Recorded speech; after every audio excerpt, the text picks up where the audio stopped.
हाय, मैं हूँ राधिका धवड़ और आप देख रहे हैं नेशन नेक्स्ट। आज मेरे साथ एक ऐसी डॉक्टर जुड़ी है जिन्होंने कोविड के मरीजों का इलाज करने के लिए अपनी शादी कैंसिल की है। A very warm welcome to doctor Apoorva Mangalagiri. Apoorva, a very warm welcome and hats off to you. Thank you. आप मुझे बताइए कि आपकी शादी अप्रैल 26 को होने वाली थी 2021 में, इस साल, एंड यू कैंसिल्ड इट। तो क्या आपके दिमाग में ऐसी चीजें आई कि आपने इतना ड्रास्टिक स्टेप लिया? Like how could you gather that courage? देखिए, शादी एक ऐसा टाइम रहता है जब कोई भी किसी की लाइफ में भी बहुत ही हैप्पी मोमेंट होता है। लेकिन मिड्स ऑफ अप्रैल जब मैंने ये डिसीजन लिया, उस समय ऐसा था जब डॉक्टर्स की कमी थी, मेडिसिन नहीं थे, ऑक्सीजन नहीं था। And me being a frontline worker, उस टाइम पे पीछे हट के अपनी शादी करना और एक खुशी मनाना, ये मेरे को ठीक नहीं लगा। आसपास कितने लोग मर रहे थे, यंग लोग भी जा रहे थे इस चीज से। तो उस समय मेरे को ये लगा कि शादी तो नहीं करनी चाहिए। बट इस डिसीजन, जो आपने ये डिसीजन लिया, तो लाइक आपने ये अकेले लिया कि like what was your families reaction? आपकी फैमिली का क्या रिएक्शन था? वैसे मैंने ये अकेली लिया, खुद लिया मैंने। पर उसके बाद फिर जब मैंने अपनी मम्मी और अपनी सिस्टर से ये डिसीजन शेयर किया, तो दे वर विथ मी। उन्होंने कहा कि अगर तुमको इसी में खुशी मिलती है कि कोविड पेशेंट्स को जरूरत है तुम्हारी और तुम्हें ऐसा लगता है कि यही करना है, तो गो विद इट।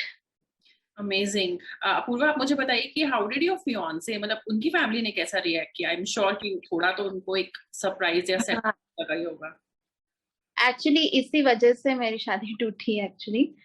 वो उन्हें अभी करनी थी इन अप्रैल इटसेल्फ। एंड मुझे ऐसा लगा कि ये टाइम ही नहीं है ये चीज करने का। शादी कर ही नहीं सकते ये टाइम पे, जब मतलब me being a doctor and him being a doctor too. Oh, ऐसा मुझे लगा कि we should not back out from our responsibilities at this time. ये टाइम है जब पेशेंट्स को भी बहुत जरूरत है, जब society needs you for your work. So at that time, you cannot just go and get married. Apoorva, कोई आपको लगा कि जब आपने ये डिसीजन लिया तो कभी दिमाग में आया कि कोई सोशल रेपरकशंस हो सकते हैं, या फिर किसी भी तरीके का इसका एक आफ्टर इफेक्ट, एक नेगेटिव आफ्टर इफेक्ट हो सकता है? एक्चुअली सोशल रिpercussions के बारे में तो मैंने कभी सोचा नहीं ना। मैं किसी भी डिसीजन में ये सोचती हूँ कि सोसाइटी क्या सोचेगी।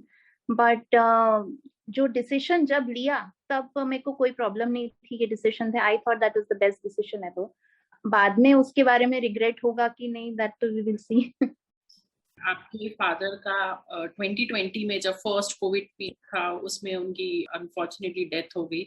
उसके बावजूद आपने विद इन 3 डेज आपकी ड्यूटी रिज्यूम कर ली थी। तो एक डॉक्टर जो ऑलरेडी कोविड पेशेंट्स को देख रहा है डे इन डे आउट, 1 साल के ऊपर हो गया है, ही that doctor is literally living Covid.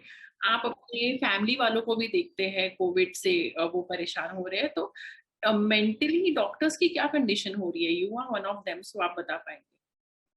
Yeah, actually we're living with it. You correctly said we're living with it 24/7. Mind में हमेशा रहता ही है, अच्छा वो पेशेंट का या ये पेशेंट का कुछ ना कुछ। And people also keep calling in the evenings, सब टेली कंसल्टेशन वगैरह से, वी लिटरली विथ इट। तो ऐसे में क्या होता है कि कभी कभी बहुत ही फ्रस्ट्रेशन भी होता है, ऑफकोर्स मेंटली भी। एंड फिजिकली तो ऑलरेडी बहुत ही हम टायर हो चुके हैं। लेकिन इसमें बहुत ही सेटिस्फैक्शन भी बहुत मिलता है लाइफ में कि I could be useful in the midst of this pandemic. I'm useful to so many people in their lives. I could save so many people. So वो मुझे बहुत उससे भी contented feel करती हूँ मैं। बहुत सारे हम वीडियोस देख रहे हैं, अनफॉर्चुनेटली डॉक्टर्स पे इतना ज्यादा प्रेशर आ चुका है तो उनका ब्रेकडाउन हो रहा है। देयर हैव बीन डॉक्टर्स ने, बड़े डॉक्टर्स है, वो इतने ज्यादा पेशेंट्स को ट्रीट कर रहे हैं तो उनके लिए सो इमोशनली टैक्सिंग कि उन्होंने वीडियोस बनाए जिसमें दे आर जस्ट क्राइंग। तो as a doctor, how are you taking this? मतलब आपके लिए कितना इमोशनली टैक्सिंग है? Because family wise also just gone through just too much. आपके father की death हुई, then this marriage issue, then this COVID. So how are you coping with this? Actually there have been times जब मैं भी बहुत ज्यादा रोई हूँ, बिकॉज ऑक्सीजन नहीं है आईसीयू में, मेडिसिन नहीं है। People are just coming to me helpless situation में कि आप हमारे जो भी उनके लव्ड वंस है उन्हें बचाओ, and I could not do anything. So basically I started writing these things out. I started expressing myself. मैं फिर मैं फेसबुक पे लिखती हूँ, लोगों को लिख लिख के भेजती हूँ अपने आर्टिकल्स, शायरी करती हूँ, पैंडेमिक पोएट्री लिखती हूँ, अपने मम्मी को ये सारी चीजें बताती हूँ. So she also stands by me कि नहीं, things will be better. So I basically talk it out. That makes me feel better. Wow, that's lovely.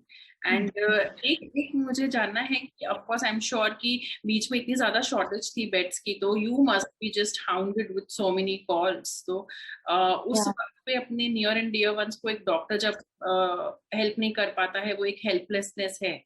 उसको आप कैसे डील करती थी? How would you manage it? Because मुझे calls आते थे एंड अगर मैं किसी को हेल्प नहीं कर पा रही हूँ बेड्स के लिए तो just I used to feel terrible. तो एक डॉक्टर को के लिए I can not even imagine कि वो कैसे रहता.